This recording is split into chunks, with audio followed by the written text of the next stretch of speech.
Boa tarde, turminha do sexto ano, tudo bem com vocês? Vamos para a nossa aula de arte de hoje. Então, na aula passada vocês começaram vendo as diferentes expressões artísticas, tendo início com o grafite. Então, hoje nós vamos dar continuidade com a pintura rupestre e a pintura comum. Então, a pintura rupestre pode ser datada de até 30 mil anos e os registros que compõem as pinturas rupestres demonstram a criatividade dos seres humanos. Dentre as várias hipóteses formuladas sobre o significado da arte rupestre, discute-se a possibilidade de os seres humanos daquele período acreditarem que se os animais fossem representados sendo caçados na mesma cena, se transformaria em realidade. Como assim? Tipo assim, eles imaginavam que se eles desenhassem na parede uma cena que eles queriam que se realizasse, tipo, matando um bisão, por exemplo, um búfalo.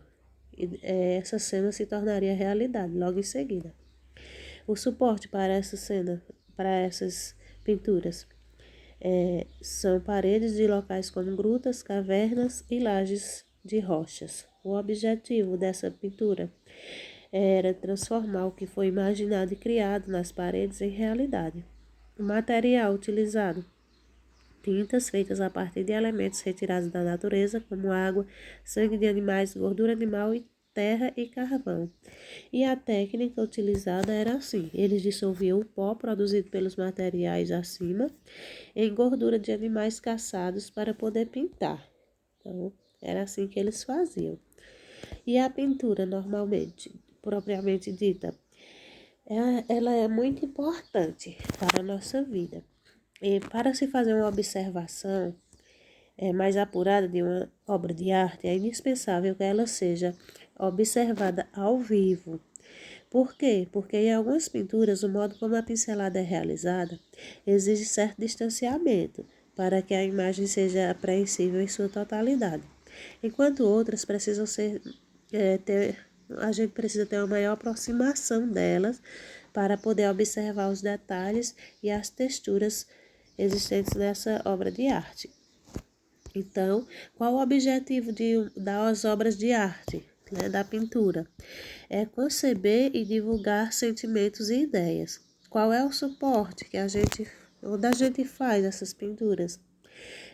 O suporte é uma tela formada por um tecido que é esticado sobre uma estrutura feita de madeira. E o material utilizado são tintas e pincéis de vários tipos e os ingredientes para produzir uma tinta. Bom, são basicamente dois, os diluentes e os pigmentos. Os diluentes podem ser chamados também de solventes, que pode ser água ou água-raiz. E ela tem o objetivo de homogeneizar os pigmentos, tornando mais pastoso ou mais líquido. E os pigmentos, o que é que são? São feitos a partir de elementos de origem vegetal, como frutas, flores, e minerais, como sedimentos, rochas e solos. Esses pigmentos são transformados em pó e misturado ao diluente escolhido, certo? Então, vamos conhecer alguns tipos de tinta e suas técnicas. A tinta a óleo, por exemplo, é um pigmento misturado, pigmento de origem vegetal ou mineral, e é misturado a um óleo de origem vegetal, como óleo de linhaça, para auxiliar na adesão da tinta na tela. Possui uma secagem muito lenta, que pode levar até meses. E o artista pode aproveitar isso e trabalhar por cima de alguma imagem que já foi feita, que ele não tenha gostado, colocando camadas e mais camadas de tinta, proporcionando à pintura um aspecto único na materialidade do encontro da tinta com a tela. Materialidade aqui a gente está falando de quantas camadas de tinta a gente está colocando na tela, certo? Para dar um resultado de uma textura ou de relevo.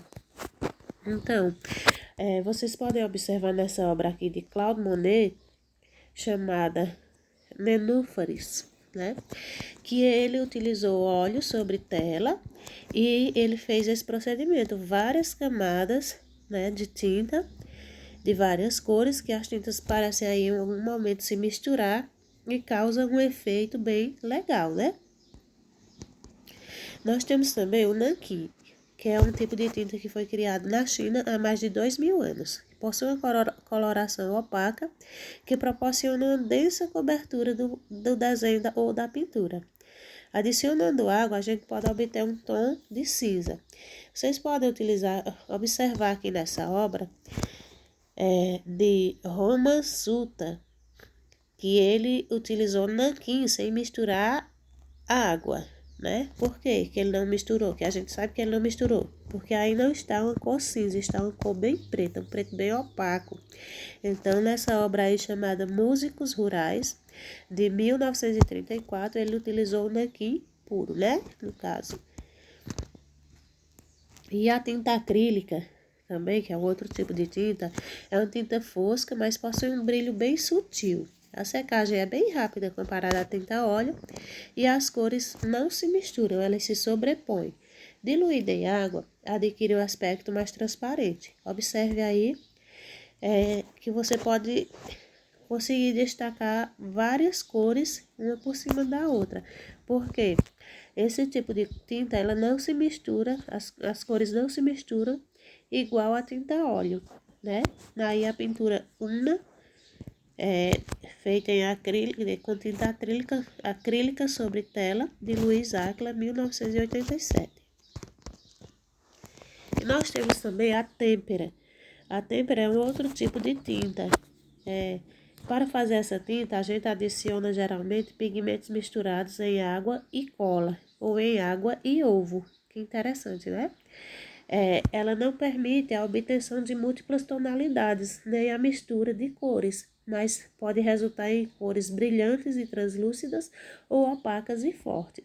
Observe aí o translúcido desse véu, né, da imagem aí da pintura. Você pode destacar bem direitinho o véu que a moça está utilizando sobre o cabelo.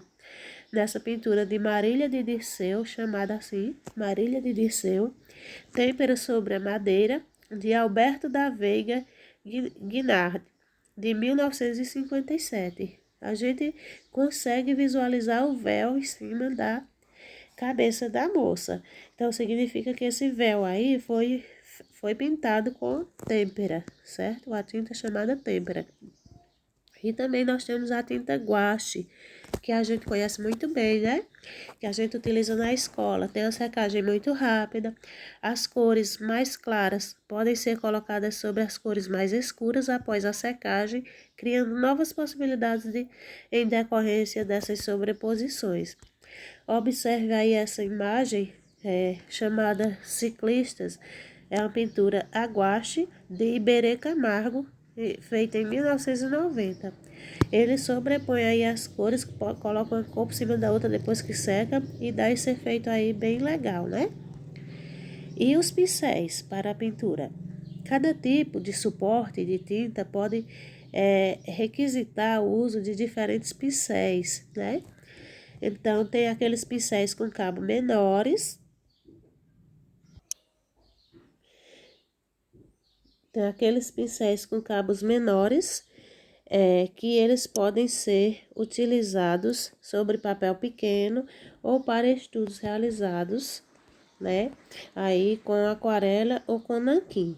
E também tem aqueles pincéis com cabos grandes, né? Que são destinados a pinturas de maiores dimensões, nas quais normalmente a gente pode usar tinta a óleo ou acrílica, certo? E os pelos dos pincéis? Também eles fazem muita diferença na hora da pintura, certo? Os pelos macios a gente utiliza mais com aquarela, com a tinta aquarela ou com a tinta nanquim. Os pelos mais duros a gente utiliza mais com a tinta a óleo ou a tinta acrílica. E os pelos colocados de forma achatada no pincel, eles são bons para fazer linhas e preencher áreas uniformemente. E os pelos com formato arredondado, eles deixam manchas menos definidas e mais orgânicas na pintura, certo? Então, nós temos aqui uma pequena atividade para hoje, para vocês praticarem as artes plásticas. O que é que vocês vão fazer? De dentro da casa de vocês, vocês vão observar a paisagem do lado de fora. Com o celular, vocês vão tirar uma foto da janela da casa de vocês para o lado de fora ou da porta da frente da casa de vocês. Vai para a janela ou vai para a porta e tira uma foto com o celular. Depois volta para casa, para dentro de casa, e em seu caderno você vai tentar reproduzir essa imagem, certo? Do jeito que você achar que é. O mais parecido possível com a imagem da foto que você acabou de tirar. Depois você pinta, se você tiver lápis de cor em casa, você pinta, coloca seu nome e envia a foto no meu PV, tá bom? Assim você vai estar exercitando suas artes plásticas. Pinta com bastante vontade, tá bom? Então, por hoje é só. Tchau e até a próxima.